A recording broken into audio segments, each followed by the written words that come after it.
Assalamualaikum warahmatullahi wabarakatuh. Halo sobat oli hitam, kembali lagi di channel tercinta, channel yang membahas tentang tutorial, tip and trik seputaran mesin, touring, exploring, dan spot kuliner. Kali ini kita coba membahas gimana sih cara cek mobil ketika saya mau beli mobil, bekas nabrak atau enggak. Nah, di video kali ini kita coba sedikit membahas sebagai orang awam yang akan membeli mobil dan mengecek mobil ini bekas nabrak atau tidak. Sebagai medianya mobil depan ini. Mobil ini sering dibahas nih di YouTube nih. Oke, saya akan memberikan 10 tips bagaimana cara mengecek mobil bekas nabrak atau tidak. Cocok ini bagi sobat oli hitam yang ingin mengambil Ford Everest atau mobil lainnya. Oke, yuk langsung kita eksekusi. Cekedut. 1.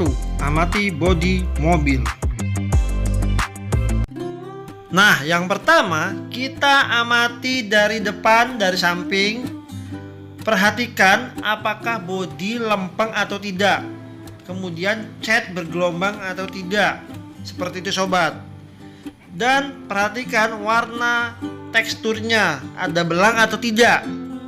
Sembari kita ngecek, kita juga bisa keliling sobat, berputar mengecek mobil ini.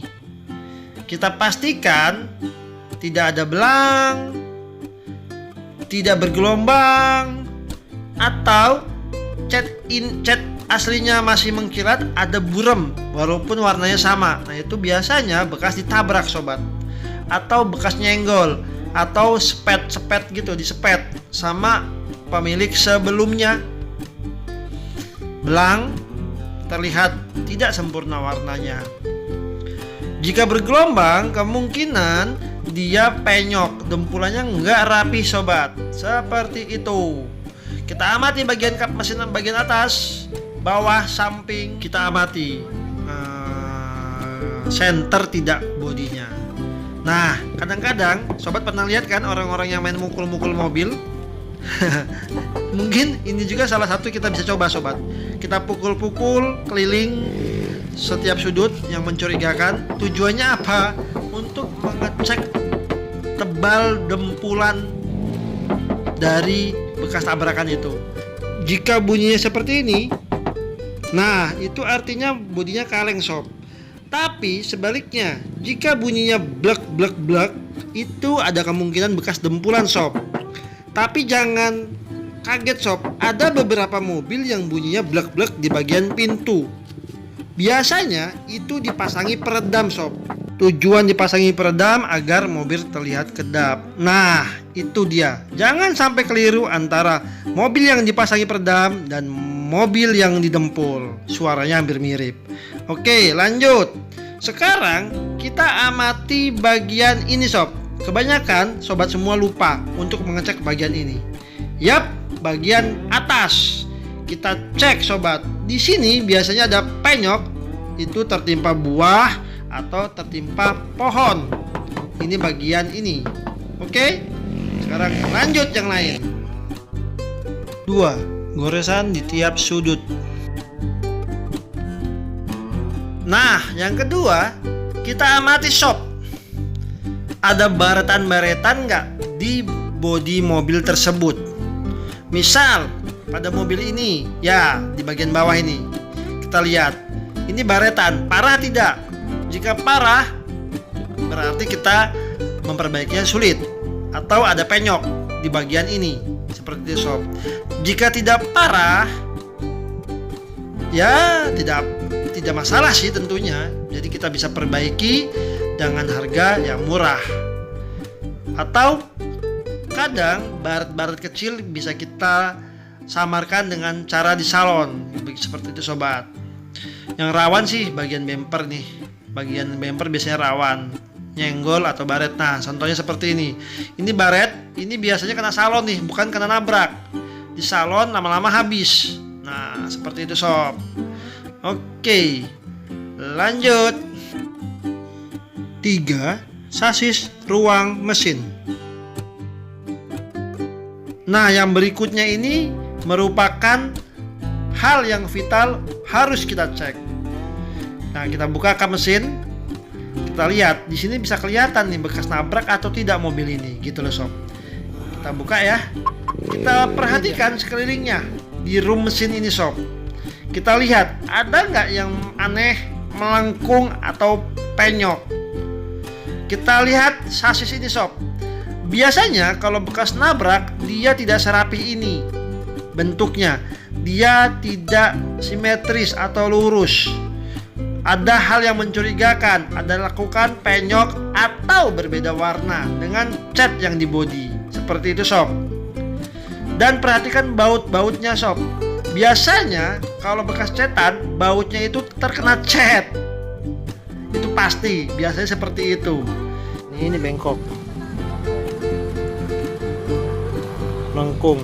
Tuh ini di sini melengkung. Kalau bagian depannya paling riskan nih. Nih pojok sini. Dari samping sasis ini terlihat lurus sob, jadi aman dari tabrakan. Oke, berikutnya yuk. 4. Lubang baut dan frame. Lubang baut ini yang berikutnya sob. Kita lihat lubang baut dan plastik atau penutup cover dan sebagainya yang di atas ini itu biasanya pecah, sobek, patah atau diklem.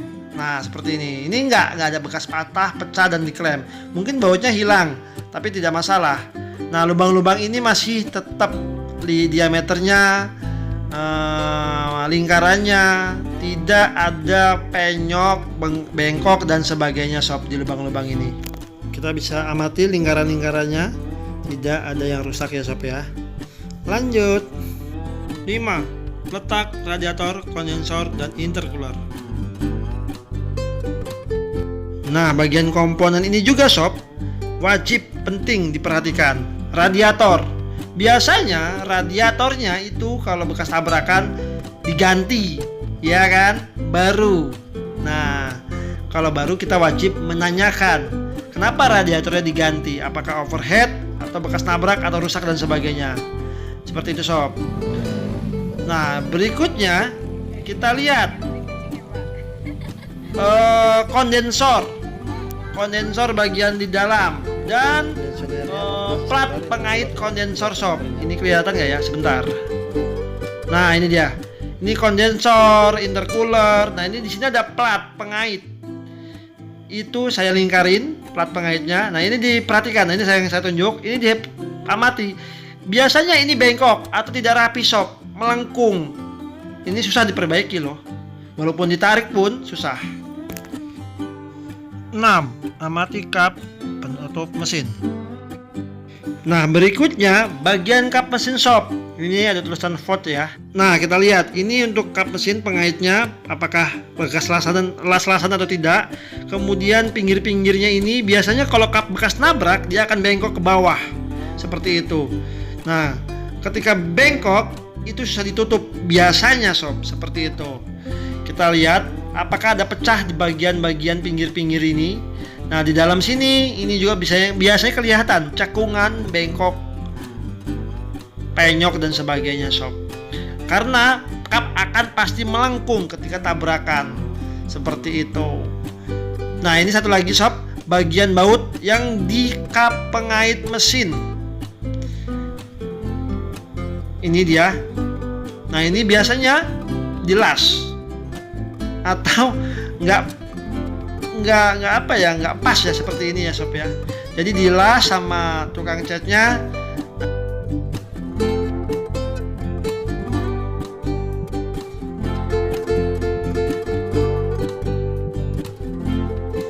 Tujuh, celah antara bodi mobil dengan kap penutup mesin. Jika mobil sudah pernah nabrak sob, ketika kap mesin ditutup, dia tidak akan rapat seperti ini. Dia akan terbuka. Ini mobil normal sob. Jadi celahnya rata. Ini kita perhatikan celahnya antara kiri dan kanan sama, dan antara kap dan bodi mobil sama. Kita amati yang bagian depan pun celahnya rata dan sama. Ini normal, ini nggak pernah nabrak. Kalau nabrak dia tidak akan sama dan celahnya sedikit lebar. Jadi perlu diperhatikan bagian ini sob. 8. Pintu mobil kanan dan kiri.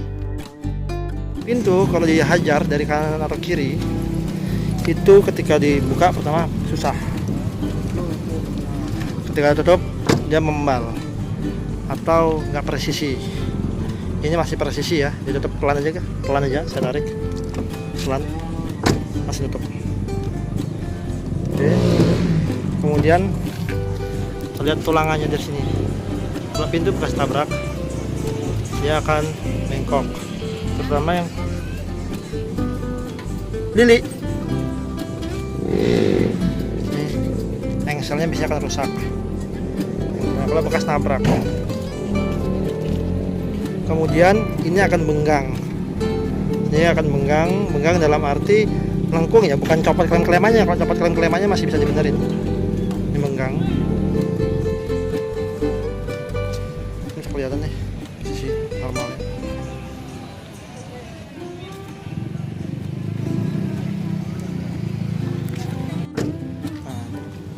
Ini kita lihat di sini kalau ditabrak, di sini pukul ini bunyinya bek.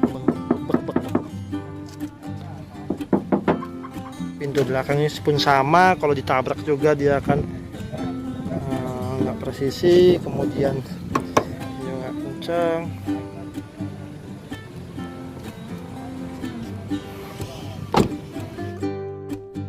Sembilan, kaca mobil. Nah, untuk bagian kaca, jika sudah menabrak, pasti dia tidak ada tulisan ini sob. Nih, untuk Ford Everest dia akan ada tulisan Fomoco Security. Fokus ke tulisannya ya sob ya, jangan fokus ke muka saya. Nih, setiap kaca pasti ada tulisan Fomoco-nya untuk Ford Everest.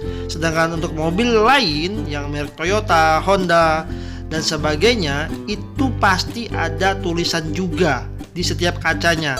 Mungkin berbeda tulisannya, bukan Fomoco ya. Oke. Kemudian untuk spion, biasanya jika pernah menyenggol, lampu mikanya akan pecah, atau covernya copot, atau kacanya pecah. 10. Pintu belakang. Nah, yang terakhir, ini bagian belakang. Ini sering terjadi jika ditabrak atau terjadi benturan dari arah belakang. Kita lihat celah ini sob. Biasanya kalau bekas ditabrak atau penyok atau rusak atau pecah, dia tidak pas, tidak rata dengan lampu, atau menggang kata bahasa Jawanya, melebar, tidak pas seperti ini sobat. Itu biasanya. Kemudian jika mobil pernah menabrak atau ditabrak, ini akan nongol ke belakang atau akan masuk ke dalam, nggak pas, nggak rata seperti ini sobat. Itu akan sangat terlihat karena susah diperbaiki sob. Biasanya ganti pintu. Nah, agak lebih mending kalau diganti pintu bagian belakang. Ini kita buka ya sob ya, kita lihat dari dalam. Nah, ini masih oke, tidak ada bekas nabrak. Dan di bagian bawah ini biasanya bolong, sobek, atau penyok melengkung sob. Kelihatan banget kok. Garis-garisnya itu di tulangannya dia akan terlihat. Ini pasti akan retak kalau ditabrak sobat. Di mobil lain pun akan sama seperti itu. Dan ketika ditutup, tidak langsung menutup dengan sempurna. Kita lihat dari atas, sudut pandang atas. Ini karet biasanya rusak sob dan tidak rata dengan spoiler ya sob ya. Nah, dan agak menggang ke belakang. Jika disiram, biasanya hujannya masuk sob ke dalam. Bocor karena pintu tidak sempurna menutupnya. Oke sob, semoga tips tadi bisa membantu sobat semua di dalam mengecek mobil, apakah bekas nabrak atau tidak, sehingga bisa menjadi pertimbangan sobat ketika hendak mengambil atau membeli mobil bekas, dan bisa membantu estimasi apakah mobil ini bisa diperbaiki atau tidak. Jadi tidak perlu khawatir setelah lihat video ini tentunya. Jangan lupa sobat, di-share, like, and comment, diinfokan ke sobat yang lain jika ingin membeli mobil, cara mengeceknya seperti ini, seperti itu. Dan akhir kata, wassalamualaikum warahmatullahi wabarakatuh, and dadah, bye-bye.